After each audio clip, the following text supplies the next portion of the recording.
हमारा ये end S apply होता है ऑन ऑल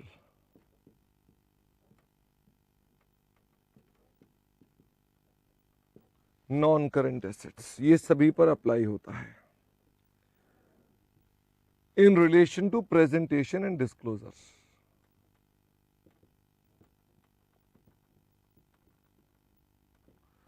हाँ, जब हम बात करते हैं मेजरमेंट की, तो मेजरमेंट जो है 105 की वो अप्लाई करती है on all NCA except defer tax या एग्रीकल्चर या insurance contracts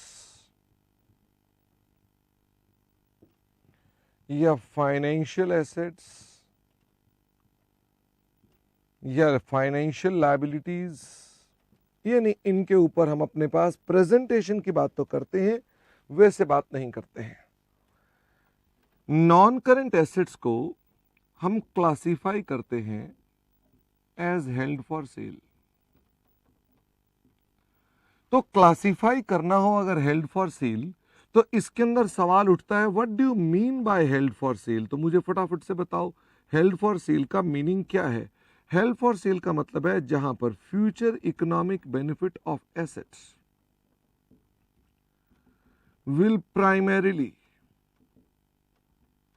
B recovered through sale, जो सेल से रिकवर होंगे रेदर देन यूज, और यूज से रिकवर नहीं होंगे। अच्छा, हम ये कैसे पता लगाएं, ये तो हो गया उसका मीनिंग। हम कैसे पता लगाएं कि भाई वो एसेट हेल्ड फॉर सेल है। तो there are some conditions to be satisfied for classification as held for sale. कितनी कंडीशंस हैं बताओ फटाफट से, कितनी कंडीशन है? 2 कंडीशंस हैं। एक, मैनेजमेंट इज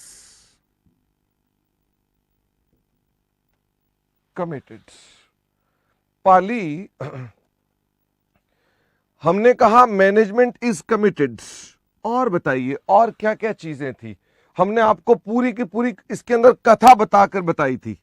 हमने कहा मैनेजमेंट कमिटेड भी है, साथ में ही हमने एक्टिवली बायर्स ढूंढने शुरू कर दिए हैं, बायर्स की हमने सर्च शुरू कर दी है।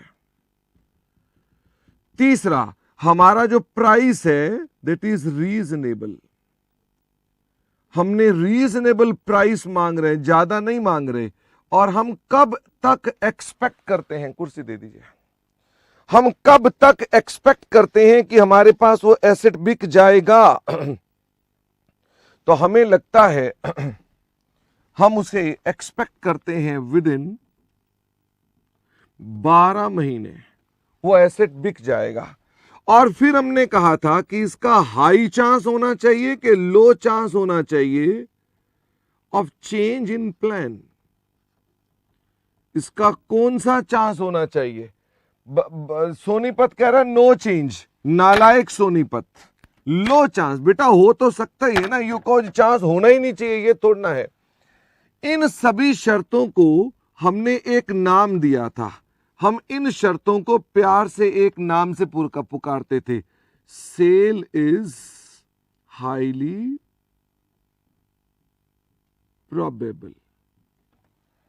इसका मतलब सेल हमारी हाईली प्रोबेबल है। अच्छा, अब फिर हमने इसके अंदर कहा कि सेल जो होनी चाहिए, जो एसेट होना चाहिए, should be available for immediate sale, यानी वो इमीडिएट सेल के लिए अवेलेबल होना चाहिए इन प्रेजेंट कंडीशन, यानी उसमें कुछ काम बाकी नहीं होना चाहिए, कुछ काम अभी करना है, बाकी नहीं होना चाहिए, उस पर कुछ काम नहीं होना चाहिए। हां, छोटी मोटी इमैटेरियल एक्टिविटीज हो सकती हैं, उससे कोई फर्क नहीं पड़ता है, यानी उन एक्टिविटीज को छोड़ दो। अगर ये दोनों शर्तें पूरी हो जाएं, अब इसको तो मैं डब्बा नहीं बना रहा, अगर चलो बना देते हैं, अगर ये दोनों शर्तें पूरी हो जाएं, both condition satisfied,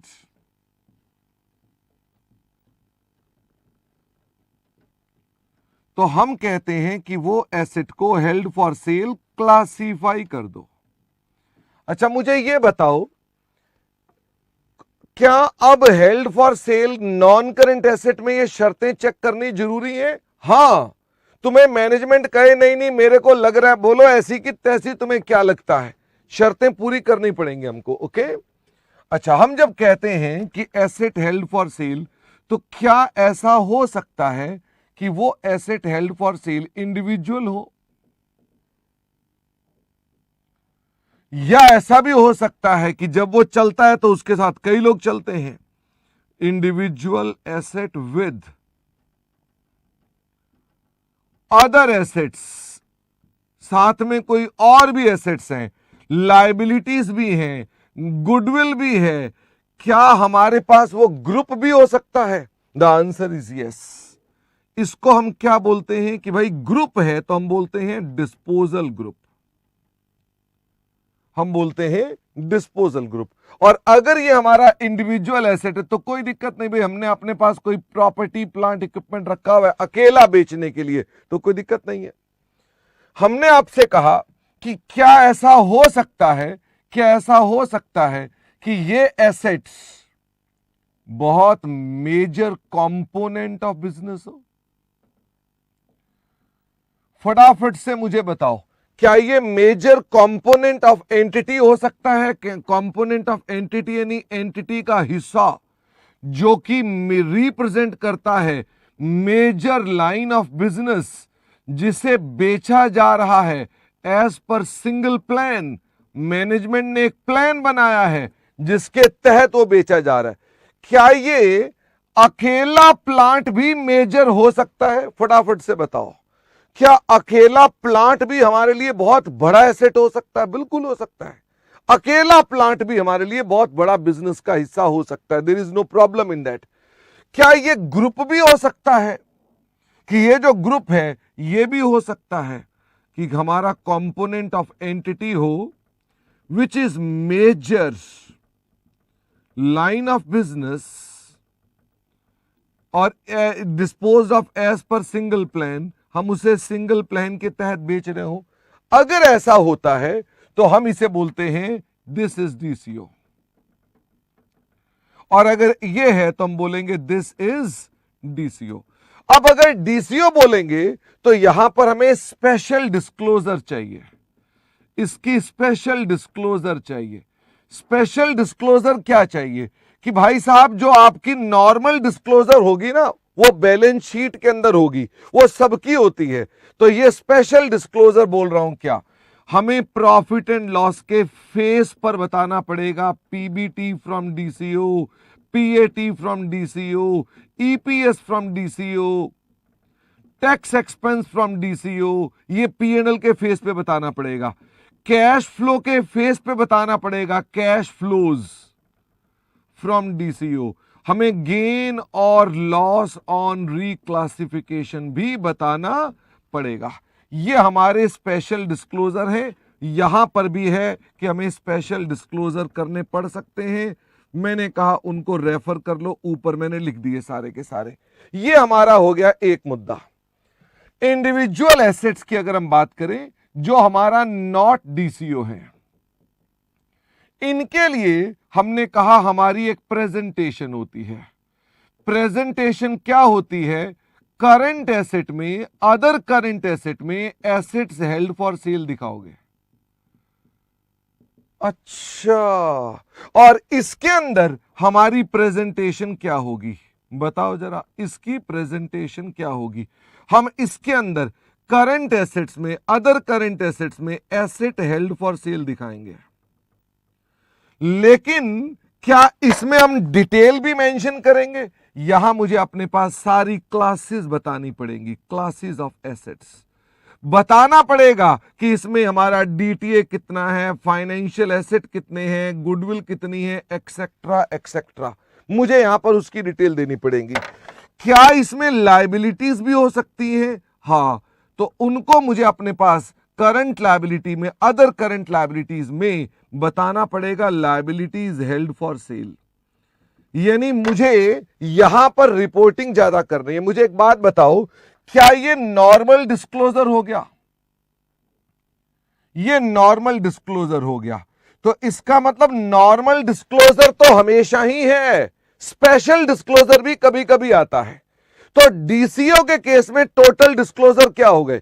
DCO case में ये तो हो ही गए, ये करना है, और ऐसे ही इस केस के अंदर भी ये तो हो ही गए, ये करना है। तो आई बिलीव आपको डीसीओ का कनेक्शन समझ में आया। अब सवाल उठता है कि अगर मान लो इंडिविजुअल एसेट है या ये ग्रुप है, तो हमें अपने पास इसमें क्या करना चाहिए, हमें इसकी अकाउंटिंग कैसे करनी चाहिए? तो अकाउंटिंग के 3 भाग हैं। अकाउंटिंग के 3 भाग हैं, यानी हमको अपने पास क्लासिफिकेशन से पहले क्या करना है? Before classification, on classification, after classification. हमने इसके 3 पार्ट कर दिए। बताइए बिफोर क्लासिफिकेशन क्या करेंगे? लगाओ वही standard, apply original standards and follow it's accounting. जैसे कि वो क्या हो सकता है? वो 16 नंबर हो सकता है, तो मैंने कहा आप उसे डेप्रिशिएट करो,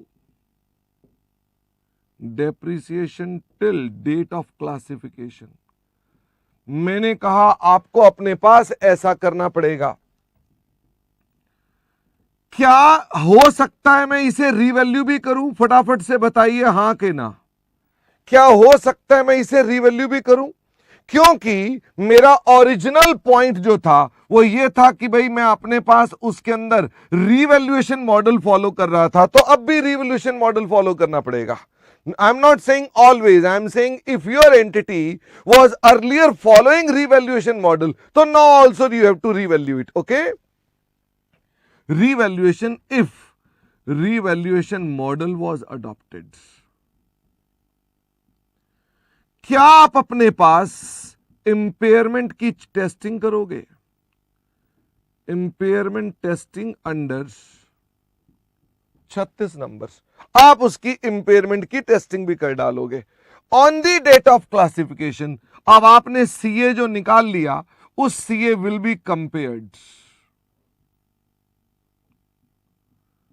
with fair value less CTS, fair value less CTS, जो कि fair value कैसे निकाला जाएगा? As per Ind AS 113। CTS क्या है? CTS is equal to CTD। ये वही है जो इंड AS 36 वाला था, यानी कि इसके अंदर कहीं पर भी does not include finance expenses और इनकम टैक्स। हमने कहा इसे कंपेयर करो। इफ डिक्लाइन, अगर डिक्लाइन हो रहा है तो आप उसे रिकॉर्ड करोगे as impairment loss in profit and loss. उसे कहां रिकॉर्ड करोगे? इन P&L। क्या मैंने यहां रीवैल्यूएशन रिजर्व बोला है? क्या मैंने यहां रीवैल्यूएशन रिजर्व बोला है? नहीं, मैंने बोला इसे P&L में रिकॉर्ड करोगे। यदि तुम्हारा कोई रीवैल्यूएशन रिजर्व अर्लियर पड़ा है, earlier revaluation reserve will be retained as it is. उसको रिटेन कर लो, और फिर बाद में क्या होगा? Upon sale RR will be transfer to, RR will be transfer to, कहां ट्रांसफर हो जाएगा? रिटेन्ड अर्निंग, आखिरी में रिटेन्ड अर्निंग में ट्रांसफर हो जाएगा। फिर आफ्टर क्लासिफिकेशन में आपने क्या करना है? फर्दर नो डेप्रीसिएशन, आपने उसके बाद डेप्रीसिएशन नहीं लगानी है। फर्दर नो इंड AS 36, आपको 36 नंबर नहीं लगाना है। बच्चा कह रहा है रीवैल्यूएशन, फर्दर नो रीवैल्यूएशन। तुम सिर्फ और सिर्फ कंपेयर करोगे, ईच ईयर कंपेयर करोगे। क्या कंपेयर करोगे? CA versus fair value less CTS, उसके साथ इसे कंपेयर करोगे। हर बार इसे कंपेयर करोगे और इसका चेंज अगर आ रहा है तो कहां डाल दोगे? P&L में डाल दोगे। थोड़ी खिचड़ी बन गई, लेकिन वीडियो बन रहा है तो आप उसको बाद में ठीक कर सकते हैं अपने पास। तो आप उसको अपने पास P&L में ट्रांसफर कर दोगे। यदि डिस्पोजल ग्रुप की बात करते हैं तो सारी अकाउंटिंग तो सेम है। अकाउंटिंग एज अबव, जो हमने ऊपर अकाउंटिंग की है वही है। हमें अपने पास फर्स्ट अपना लॉस कहां डालना पड़ेगा, यह बात भी आपको इंड AS 36 में बता रखी है। पहले गुडविल को डालना पड़ेगा, सेकंड किसे डालना पड़ेगा? अदर एसेट्स को डालना पड़ेगा। लेकिन ये अदर एसेट्स कौन से होंगे? एक्सेप्ट, बताओ अदर एसेट्स कौन से होंगे? जिन पर मेजरमेंट के कॉन्सेप्ट अप्लाई नहीं होते। जो हमारे पास ये हैं इनके एक्सेप्शन में, एक्सेप्ट दीज, तो यहां डड्डा ऐसे आना चाहिए, ऐसे नहीं आना चाहिए। इसका मतलब ये एक्सेप्शन की लिस्ट वही वाली है जो जिन पर हमने पहले मना कर दिया था। तो ये हमने आपको पहले बता रखी थी बातें, ये इंड AS 36 में भी बातें हमने बताई थी। फिर हमने बताया था अगर ये क्लासिफिकेशन हो जाती है आफ्टर बैलेंस शीट, अगर आफ्टर बैलेंस शीट हम क्लासिफाई करते हैं तो ऐसे में आप क्या करेंगे? No accounting treatment, no presentation, just disclose the facts as per Ind AS 10। भाई after balance sheet before approval अगर ऐसा होता है तो आपको ये अकाउंटिंग ट्रीटमेंट करना पड़ेगा। ये मैंने आपको बात बताई थी। फिर हमने एक बात और बताई थी, हमने कहा कभी कभी हम अपने यहां पर चेंज इन प्लान कर देते हैं। हम कभी कभी अपने यहां पर चेंज इन प्लान कर देते हैं। तो बताइए इसके अंदर दो बातें हो गई। भाई आपको मैनेजमेंट ने कह दिया प्लान चेंज्ड, ओके, नहीं तो तुम क्या आफ्टर 1 ईयर चेक करोगे कि आफ्टर 1 ईयर सेल हुई कि नहीं हुई? अगर आफ्टर 1 ईयर सेल नहीं हुई तो क्या करोगे? तुमने कहा चेक करो डिले के रीजंस क्या हैं, डिले के रीजंस क्या हैं, चेक करो मैनेजमेंट की कमिटमेंट क्या है। क्या हो सकता है हम अभी भी अपने पास हेल्ड फॉर सेल को कंटिन्यू करें? फटाफट से बताओ, क्या अभी भी हो सकता है हेल्ड फॉर सेल को कंटिन्यू करें? हो सकता है। यह भी हो सकता है कि हम चेंज इन प्लान कर दें। हम कहें साहब चेंज इन प्लान हो गए, तो बताओ चेंज इन प्लान कब हो सकता है? भाई मैनेजमेंट खुद ही चेंज कर दे, या 1 साल बाद तुमने चेक किया और तुम्हें लगा चेंज इन प्लान होना चाहिए तो प्लान चेंज हो गया। जब प्लान में चेंज होगा तो अकाउंटिंग क्या होगी? ये तो बड़ी दिक्कत हो गई है।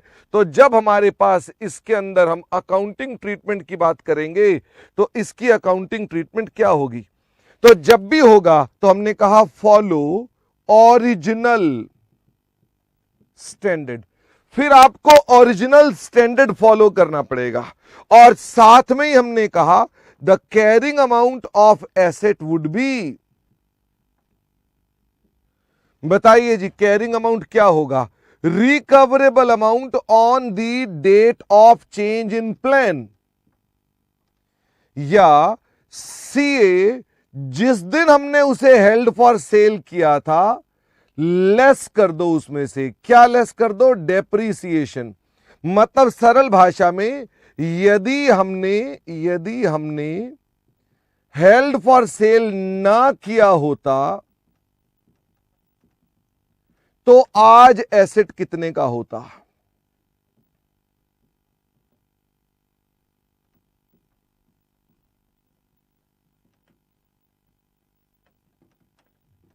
तो आज एसेट कितने का होता? ये मेरा पूरा का पूरा स्टैंडर्ड है। आप जब भी इसको रिवाइज करना चाहेंगे बस इस वीडियो से रिवाइज